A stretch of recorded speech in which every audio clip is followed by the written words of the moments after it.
हमारे पास 3 line of thought हो गए, एक ये, एक फंक्शन जो जनरल फंक्शन है, और एक स्पेसिफिक फंक्शन क्वेश्चन के हिसाब। Combine any two and craft the introduction and right in 2-3 lines. ये करना होता है, ऐसे इंट्रोडक्शन करना। अगर कोई एक एमपी या एमएलए किसी भी पार्टी से अगर इलेक्ट होता है और आफ्टर द इलेक्शन वो किसी और पार्टी को ज्वाइन कर लेता है, उस केस में एंटी डिफेक्शन लॉज के लगता है। तो ये जो बता रहे हैं सब आपको याद करना पड़ेगा, क्योंकि बेसिक टेस्ट की चीजें ना मोस्ट ऑफ द प्रोविजन आपको याद नहीं, इसके बेसिस पे ही आप एडवांस टेस्ट में पॉइंट जनरेट कर पाओगे फ्रेमवर्क के बेसिस। अब उनको यही नहीं पता रहेगा तो एडवांस टेस्ट में कोई लिखे याद ही नहीं आया कि लिखे क्या, वहाँ तो और अप्लाइड क्वेश्चन आएंगे। ये सारी चीजें आपके जहन में बैठ जाए। What are those X factor ingredients that you could put in an answer at various sections? This is the X factor that you need in your answer. One good source of current affairs. It can be civil study. You need to have that X factor in your answer. With the help of X factor notes, This is the best notes you can have. I used to read their X Factor notes. The questions are very good and even the answers were very detailed and they were, I extracted a lot of content from them. now the question says कि what is the role of speaker of the legislative assembly? Why have decisions regarding the anti-defection law been controversial in recent years? This is the question, right? अब आपको इस question का answer करना है, तो मैंने क्या बोला था कि सबसे पहले आपको क्या करना पड़ेगा, डिकोड करना पड़ेगा इस पर्टिकुलर क्वेश्चन को, ठीक है? तो मुझे ये बताओ सबसे पहले कि इस क्वेश्चन की टॉपिक क्या है। आपको क्या लग रहा है कि इस क्वेश्चन का क्या टॉपिक है, किस टॉपिक पे क्वेश्चन पूछा गया? Speaker of the legislative assembly, ठीक है? क्या है टॉपिक अपना?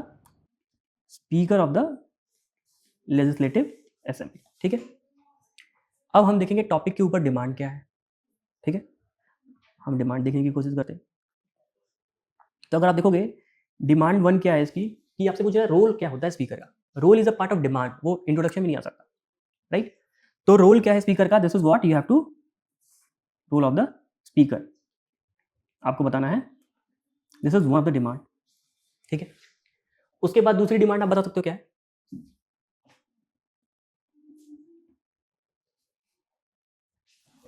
ये वाला स्टेटमेंट हमने पूरा देख लिया, यहाँ से डिमांड निकाल लिया, बचा ये वाला statement.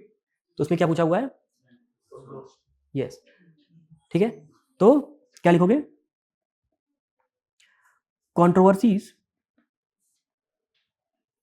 Regarding speaker's role in anti defection law, ठीक है?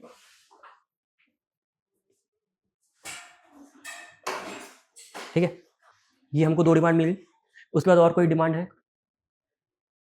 और कोई डिमांड है? और कोई डिमांड नहीं, ठीक है?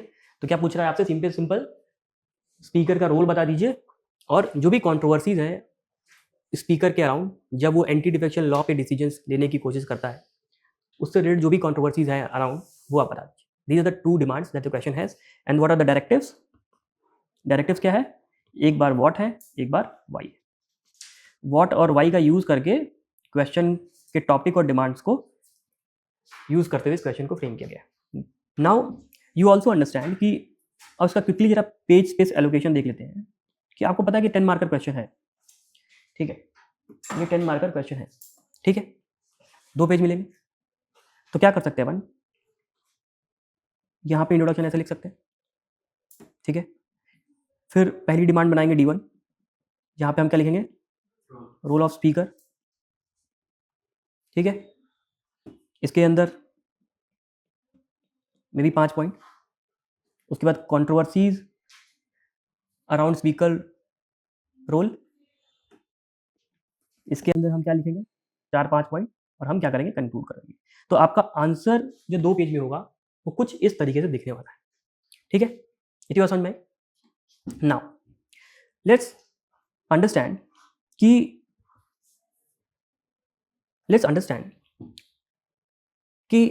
इंट्रोडक्शन अब इसका हम कैसे लिख सकते हैं, ठीक है? Now this one rule that you have to understand always, कि जो भी टॉपिक होता है ना, जो भी टॉपिक होता है वो कहाँ जाता है? इंट्रोडक्शन में जाता है। जो भी टॉपिक है speaker of the legislative assembly, इसको हम कहाँ लिखेंगे? इंट्रोडक्शन में लिखने की कोशिश करेंगे। और जो भी डिमांड्स होते हैं ना क्वेश्चन की, जिसको आप आइडेंटिफाई कर रहे हो, वो कहाँ जाता है? बॉडी में जाता है। तो जनरली आपको बोला जाता है कि आपको इंट्रो बॉडी कंक्लूजन लिखना है क्वेश्चन का। तो इंट्रो बॉडी कंक्लूजन में क्या क्या लिखना होगा, तो आपको ये पता चल गया कि टॉपिक होगा जिसको मैं कहाँ लिखूंगा? इंट्रो में लिखूंगा। जो डिमांड्स होंगे क्वेश्चन की, उनको मैं कहाँ लिखूंगा? बॉडी में लिखूंगा। उसके बाद क्वेश्चन को मैं कंक्लूड कर दूंगा, ठीक है? इतनी बात समझ में आई? सो आपको ये पता चल गया कि इंट्रोडक्शन में क्या लिखना है, दैट इज टॉपिक। यहाँ पे आपका पहला डिमांड, यहाँ पे आपका दूसरा डिमांड, राइट? और आपको यहाँ पे क्या करना है? कंक्लूड करना है। आपका आंसर कुछ ऐसे लिखने होता है, ठीक है? इसको हम क्या बोलते हैं? Structural brainstorming. मैंने बोला था ना कि हम क्या क्या सीखने वाले हैं। हम यहाँ पे स्ट्रक्चरल ब्रेनस्टॉर्मिंग और आंसर थिंकिंग सीखेंगे, ठीक है। मैंने क्या बोला था कि हम स्ट्रक्चरल ब्रेनस्टॉर्मिंग सीखेंगे। तो सबसे पहले हमने क्या सीखा, डिकोड कर लिया ये। उसके बाद 2 पेज में कैसे दिखने वाला है हमने ये भी डिसाइड कर लिया प्रेजेंटेशन एस्पेक्ट देख, ठीक है। अब हम क्या करेंगे, आंसर थिंकिंग करेंगे कि अब कंटेंट क्या लिखना है इसके अंदर। इतनी बात समझ में? मूविंग ऑन नाउ, अब मुझे ये बताओ कि स्पीकर ऑफ लेजिस्लेटिव असेंबली, ये मेरा टॉपिक है जिसको मुझे इंट्रोडक्शन में एड्रेस करना है, ठीक है। Speaker of legislative assembly. अब मुझे इस पे लिखना है क्या, इंट्रो। क्या इंट्रो लिख सकता हूँ मैं, मुझे ये बताओ। आर्टिकल से स्टार्ट कर सकते हैं। Tell me the line of thoughts. Line of thoughts मतलब किस तरीके से मैं सोचूं कि मुझे अगर स्पीकर ऑफ लेजिस्लेटिव असेंबली पे इंट्रोडक्शन लिखना है तो मैं इंट्रोडक्शन में क्या लिखूंगा। तो उसको सोचने के लिए क्या लाइन ऑफ थॉट दिमाग में आने चाहिए, उसको जरा ब्रेनस्टॉर्म करने की कोशिश करो मेरे साथ। पहली बात, क्या कोई कॉन्स्टिट्यूशनल आर्टिकल है आपके पास या कोई कॉन्स्टिट्यूशनल प्रोविजन है आपके पास जिसको आप लिख सकते हो इंट्रोडक्शन में? तो यस, कॉन्स्टिट्यूशनल प्रोविजन है हमारे पास। कौन सा है? आर्टिकल 178।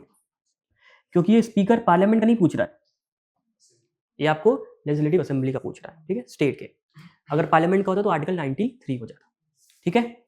तो यू अंडरस्टूड कि एक इन्फॉर्मेशन हमारे पास ये आ गई कि हम यहाँ पे लिख सकते हैं कि article 178 of the Indian constitution provide for the establishment of, provide for the office of speaker of the legislative assembly, ठीक है। ये हम लिख सकते हैं। और क्या हम कुछ सोच सकते हैं? क्या हम स्पीकर को एक्सप्लेन कर सकते हैं? स्पीकर कोई कॉन्सेप्ट तो है नहीं कि एक्सप्लेन होगा। हाँ, स्पीकर कोई कॉन्सेप्ट तो है नहीं कि एक्सप्लेन होगा, यानी कि एक्सप्लेन तो नहीं कर सकते, इसको पक्की बात है। स्पीकर का फंक्शन बोल सकते हैं, ठीक है। रोल तो पूछा है, यानी कि स्पीकर का कुछ फंक्शन है, चाहे तो हम वो भी थोड़ा बहुत ऐड कर सकते हैं कि स्पीकर का फंक्शन क्या है, ये बताओ। Preside over the house. क्यों करता है preside? To ensure orderly conduct of the house, ठीक है। To ensure orderly conduct of the house. अब मुझे ये बताओ, क्या इन 2 इंफॉर्मेशन का यूज करके मैं इंट्रोडक्शन लिख सकता हूँ? हाँ, कि article 178 provide for the office of speaker in the legislative assembly, ठीक है, and his function is what, to ensure orderly conduct of the house. क्या ये अच्छा इंट्रोडक्शन हो सकता है? लिखा जा सकता है एज एन इंट्रोडक्शन? यस। तो this is how you have to frame the introduction, ठीक है। कि आपको मल्टीपल लाइन ऑफ थॉट्स होनी चाहिए कि अच्छा स्पीकर है तो फंक्शन का भी कुछ मैं डाल सकता हूँ इंट्रोडक्शन में, कॉन्स्टिट्यूशनल प्रोविजन ले सकता हूँ, और इन दोनों के कॉम्बिनेशन से एक आर्गुमेंट क्राफ्ट कर सकता हूँ जो कि मेरा इंट्रोडक्शन में लिखा जा सकता है। इतनी बात समझ आई? नहीं आया? ठीक है। एक और चीज़ देखो जरा, इस क्वेश्चन में एक और बात बोला है, एंटी डिफेक्शन लॉ। तो स्पीकर जो है वो एक्ट करता है as adjudicating authority with respect to the anti defection law cases, right. तो चाहो तो तुम वो भी मेंशन यहाँ पे कर सकते हो कि he acts as a adjudicating authority under 10 schedule, ठीक है, ठीक है। चाहो तो तुम वो भी मेंशन कर सकते हो, ही एक्ट्स एज ए, लिख दो यहाँ पे मैं, acts as under anti defection लिख दो या 10 शेड्यूल लिख दो, ठीक है। तो now you can use the combination of any two. हमारे पास 3 लाइन ऑफ थॉट हो गए, एक ये, एक फंक्शन जो जनरल फंक्शन है, और एक स्पेसिफिक फंक्शन क्वेश्चन के हिसाब से। Combine any two and craft the introduction and right in 2-3 lines. ये करना होता है, ऐसे इंट्रोडक्शन लिखा जाता है, ठीक है। अब डिमांड 1 जो थी हमारी, डिमांड 1 क्या थी? Role of speaker of the legislative assembly, ठीक है। क्या था? Role of speaker of legislative assembly.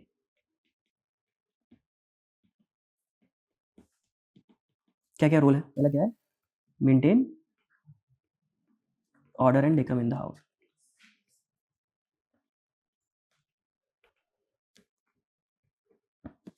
कम से कम 5 फंक्शन तो बताओ, 5 पॉइंट तो बताओ, और बताओ। हाँ, क्या है वो? Final interpreter of constitution, constitutional provisions. चलो, he is the final interpreter of the constitutional provisions, rules of the house and legislative precedents, ठीक है। तो वो फाइनली वही इंटरप्रेट करता है हाउस के अंदर, इन द हाउस, राइट। तो ये पूरा लिख लेना, मैं पूरा नहीं लिख रहा, राइट। तीसरा फंक्शन बताओ। मैं यहाँ पे सिर्फ लिखता जा रहा हूँ, आर्टिकुलेट नहीं कर रहा क्योंकि लंबा टाइम लग जाएगा, फिर मैं ही आंसर लिख दूंगा, ठीक है।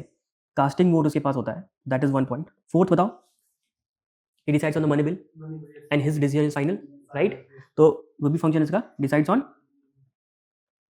money bill and his decision is what, final in this regard, or suspend the MPs of हाँ, तो maintains order and decorum in the house के अंदर तुम यहाँ चाहो तो सब्सटेंशिएट कर दो इसको, इस पॉइंट को, कि ऑर्डर और डेकोरम मेंटेन करने के लिए वो सस्पेंड भी कर सकता है, ठीक है। He supervises the function of parliamentary committees, ठीक है, या लेजिस्लेटिव असेंबली की कमिटीज को सुपरवाइज करता है और उसके चेयरमैन को अपॉइंट करता है, राइट। तो इसका सुपरवाइजरी फंक्शन भी है, ठीक है, supervises the function of committees, ठीक है। और भी बहुत सारे पॉइंट्स हैं कि he also allows secret meeting on the request of leader of the house. So the lot of points you can write. तो अभी हमको 5 चाहिए, हमारे पास 5 आ रहे हैं, ठीक है, ठीक है। उसके बाद दूसरा डिमांड क्या था? मतलब ये जो बता रहे हैं सब आपको याद करना पड़ेगा, क्योंकि बेसिक टेस्ट की चीज़ें ना मोस्ट ऑफ द प्रोविजन आपको याद होनी चाहिए। इसके बेसिस पे ही आप एडवांस टेस्ट में पॉइंट जनरेट कर पाओगे फ्रेमवर्क के बेसिस पे। अब तुमको यही नहीं पता रहेगा तो एडवांस टेस्ट में तुमको लिखे याद ही नहीं आएगा कि लिखे क्या, वहाँ तो और अप्लाइड क्वेश्चन आएंगे, ठीक है। तो ये सारी चीज़ें आपके जहन में बैठ जाए, ठीक है। मूविंग ऑन, दूसरा डिमांड क्या है? कंट्रोवर्सीज अराउंड रोल, ठीक है, कंट्रोवर्सी अराउंड रोल, ठीक है, ऑफ स्पीकर, ठीक है, under of role of speaker under anti defection law, ठीक है। तो एंटी डिफेक्शन लॉ है, it provide for the disqualification of member of parliaments और member of legislative assemblies who after getting elected from one political party voluntarily resigns या give up the membership of that particular party, right। ये होता है कि अगर कोई एक MP या MLA किसी भी पार्टी से अगर जो है इलेक्ट होता है और आफ्टर द इलेक्शन वो किसी और पार्टी को ज्वाइन कर लेता है, उस केस में एंटी डिफेक्शन लॉज पे लग जाए, ठीक है। अब एक इसमें जो समझने की बात ये है कि ऐसा नहीं हुआ कि formal resignation is required. For example कोई MP या MLA है, किसी पर्टिकुलर पॉलिटिकल पार्टी से वो जीता और जीतने के बाद जो है उसने पार्टी बी ज्वाइन कर ली, तो फॉर्मल रेजिग्नेशन की जरूरत नहीं है, सिर्फ और सिर्फ conduct of that MLA will be considered. For example कि वो पार्टी के अगेंस्ट बोल रहा है, जाके जो भी विप है उसके अगेंस्ट जा रहा है, ठीक है, जो भी अपोजिंग पार्टी है उसके फेवर में बैठ रहा है, तो उसका कंडक्ट से ही हम ये मान सकते हैं कि इसने पार्टी की जो मेंबरशिप है अपने वो छोड़ दी, right. And this has been interpreted by Supreme Court, ठीक है। तो formal resignation is not required. So let's understand what are the controversies around the role of the speaker under anti-defection। क्या है controversies बताओ? Partiality, ठीक है। So इसको लिखेंगे कैसे? Allegation of partialities, allegation लगता है ना, इसको कैसे लिखेंगे? मैं यहाँ लिख देता हूँ, allegation of partialities, ठीक है। So ये क्या है? एक कीवर्ड है, पार्शियलिटी बोल के बस ऐसे नहीं बना सकते डायमेंशन, तो ये एलिगेशन ऑफ पार्शियलिटी लिखेंगे, ठीक है। तो क्या क्या क्या क्या एलिगेशन लगता है इसके ऊपर कि ये डिले करता है या फास्ट ट्रैक करता है decision, depends upon the benefits of the ruling party. Delaying और फास्ट ट्रैकिंग द डिसीजन, ठीक है, डिलेइंग और fast tracking the decision as per the benefit of the ruling party. तो यू कैन आर्गुमेंट दे के तुम क्या कर सकते हो, इसको आगे बढ़ा सकते हो, पॉइंट 2 लाइन का बना सकते हो। समझ में आई बात? अरे तो एजेंट ऑफ द सेंटर कौन होता है? गवर्नर होता है, स्पीकर नहीं होता है। Agent of the centre, why would you right agent of the centre? Political party जो इन पावर है उसका एजेंट नहीं लिख सकते, मतलब you can't write that word because agent of the centre is already given to the governor, right. तो जो सामने वाला पढ़ेगा ना उसको लगेगा कि कहीं ये तुम स्पीकर का क्वेश्चन गवर्नर समझ के तो नहीं लिख दिए, उसके दिमाग में ये हिट होने वाला है और बेनिफिट ऑफ डाउट उसको चला जाएगा, वो काट सकता है इस चीज़ को। तो do not use any terms like this, right, ठीक है। तो एलिगेशन ऑफ पार्शियलिटी है व्हाट? फास्ट ट्रैकिंग और let's say slowing down the decision making as per the benefit of the ruling party. What is the second allegation? What is the second let's say controversy? No strict timeline of decision making. That is again the controversy, right? क्या लिखोगे? No strict timeline of decision making. अब इसका example देता हूँ मैं। You know what happened in Manipur? Manipur में क्या हुआ कि एक कांग्रेस MLA, ठीक है, उसने डिफेक्ट किया और उसने ज्वाइन कर लिया बीजेपी, ठीक है, और बीजेपी ज्वाइन करने के बाद उसको मिनिस्टर बना दिया गया। और जब कांग्रेस पार्टी ने उसके अगेंस्ट पिटीशन फाइल किया स्पीकर को, ठीक है, तो पिटीशन में इतना देरी लग गई, लगभग 3 साल तक वो मिनिस्टर रह गया, right. So what you can give here example is Manipur case, right. क्या लिख सकते हो? Manipur defection case,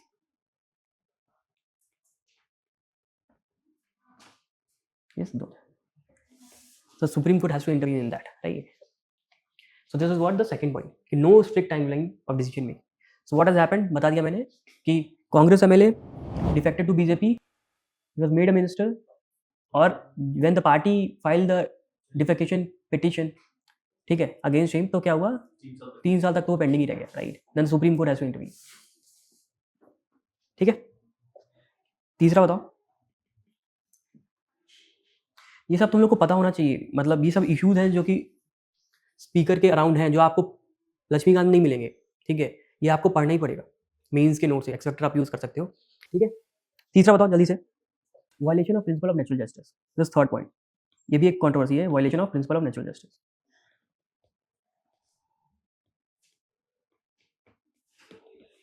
now understand what has happened कि स्पीकर की कुर्सी जब खुद ही खतरे में है, right, he can not decide on the defection, ठीक है, यानी कि speaker deciding on defection motion when his motion for the removal is already pending, right? When the speaker's removal motion is already pending, he cannot decide on the defection matters, which will be against to the violation of principle of natural justice. समझ में आई बात तुमको ये, ठीक है? So this has happened in Arunachal Pradesh, ठीक है? और एग्जाम्पल तुम क्या डाल दोगे यहाँ पे? Nabam Rebia versus deputy speaker case, ठीक है? तुम लोग समझ में आ रही बात? जो जो चीज़ें नहीं समझ में आ रही है उसको नोट करो और उसको घर जाके पढ़ना, क्योंकि ये मेंस का आंसर है, ठीक है? यहाँ पे मैं पूरा कॉन्सेप्ट पीछे पीछे का नहीं बता सकता, ठीक है? तो दिस हैज हैपेंड क्या कि violation of principle of natural justice when the motion against the removal, when the motion for the removal of speaker is already pending, speaker can not decide on the defection matters, right? So उससे क्या होगा? It will be a violation of principle of natural justice, right? ठीक है, fourth point बताओ. कह रहे थे कि जो भी डिसीजंस लिए जा रहे हैं by speaker with regards to 10 schedule, they are being challenge in the court, ठीक है? So all these things are being challenge in the court. उससे क्या हुआ? इंक्रीज जुडिशियल इंटरवेंशन, ठीक है? सो इंक्रीज जुडिशियल इंटरवेंशन से क्या होता है? It undermines the principle of separation of power, समझ रहे हो? So what was the next point? Increase judicial intervention. This is also controversy. Increase judicial intervention, इससे क्या हो रहा है कि 10th schedule becomes court driven rather than house driven. यहाँ पे अगर तुमको आर्गुमेंट लेके सब्सटेंशिएट करना है तो 10th schedule becomes court driven rather than house driven, undermining principle of separation of power, ठीक है? तो सबसे पहले क्या देना होता है? एक डायमेंशन देना होता है, फिर आपको उसको आर्टिकुलेट करना होता है विथ आर्गुमेंट और एनी एग्जांपल, राइट? इतनी बात समझ में आई? So these are the controversies around the speaker. Now what we have to do is we have to conclude. हमको क्या करना है? कंक्लूड करना है. कंक्लूड करने का तरीका क्या है? अब ये बताओ कि इतनी हम कंट्रोवर्सी डिस्कस कर रहे हैं, क्या हम एक सोल्यूशन बेस्ड कंक्लूजन दे सकते हैं? हाँ, सोल्यूशन बेस्ड कंक्लूजन दे सकते हैं. एक तरीका और क्या होता है? कोर्ट बेस्ड भी कंक्लूजन दे सकते हैं, ठीक है? जैसे जैसे आप एडवांस टेस्ट की तरफ मूव करोगे और अपना बेसिक चीज करते जाओगे, आप वैल्यू एडिशन के लिए ढूंढोगे, ठीक है? तो वैल्यू एडिशन के लिए आपको हर एक टॉपिक पे लगभग कोट, हर एक थीम पे लगभग कोट होना चाहिए आपके पास तैयार, एक आध जो आपको याद होना चाहिए कि आप अपने आंसर्स को और इनरिच कर पाओ, राइट? सो अगर मुझे इसको कंक्लूड करना होगा तो what could be solution based conclusion? Reforms are required. और रिफॉर्म्स कैसे होने चाहिए? एक इंडिपेंडेंट कोई ट्रिब्यूनल बना दो. हाँ, इंडिपेंडेंट कोई ट्रिब्यूनल बता दो, बिकॉज स्पीकर का डिसीजन क्या हो रहा है? बायस हो रहा है. तो नीड फॉर इंडिपेंडेंट ट्रिब्यूनल, ठीक है? And time bound decision making to make anti defection law more effective, ठीक है? बन गया कंक्लूजन. क्या लिखा हमने? कि there is urgent need for reform where we need independent tribunal and time bound decision making to make anti defection law more effective. हो गया कंक्लूजन. ऐसे ही बनाते हैं कंक्लूजन, राइट? कोड क्या हो सकता है? I give you code also. तो कोड देखो प्रिपेयर करना पड़ता है, ठीक है? तो यहाँ पे एक बी आर अम्बेडकर का कोड मैं लेके आऊँ, किसमें लिखा हुआ है कि parliamentary democracy survives not on rules alone but by the fairness of those who presides over it. I right it for you ताकि तुम उसको नोट करो कि parliamentary democracy survives not only on rules but by the fairness of those who presides over it. किसने बोला है? B R Ambedkar. ठीक है, you can use this code to end this particular answer. ठीक है, तो ये सब चीज़ तैयार करके रखना है आपको. अब कभी भी स्पीकर कोई क्वेश्चन आया, use this code to conclude.